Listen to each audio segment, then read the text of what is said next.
বরিশাল বিভাগীয় সাংবাদিক ঐক্য পরিষদের দ্বিতীয় প্রতিষ্ঠাবার্ষিকী উপলক্ষে ভোলায় কেক কাটা ও আলোচনা সভার আয়োজন করা হয়েছে। শনিবার দুপুরে জেলার গ্রামীণ জন উন্নয়ন সংস্থার হলরুমে এই অনুষ্ঠান অনুষ্ঠিত হয়। অনুষ্ঠানে প্রধান অতিথি হিসেবে উপস্থিত ছিলেন পরিষদের প্রতিষ্ঠাতা সভাপতি ওয়াসেফ আহমেদ দীপু তালুকদার।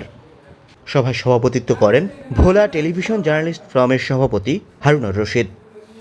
বক্তারা তাদের উন্মুক্ত আলোচনায় সাংবাদিকতার বিকাশ, মফস্বল সাংবাদিকদের নানা সমস্যা, পেশাগত নীতিমালা, সংবাদকর্মীদের কল্যাণ এবং গণতন্ত্রের অগ্রযাত্রায় গণমাধ্যমের গুরুত্বপূর্ণ ভূমিকা নিয়ে মত বিনিময় করেন। অনুষ্ঠানে ভোলা জেলায় বিভিন্ন গণমাধ্যমে কর্মরত সাংবাদিকবৃন্দ উপস্থিত ছিলেন। মোহাম্মদ সামিরুজ্জামান সামির, চ্যানেল 21, ভোলা।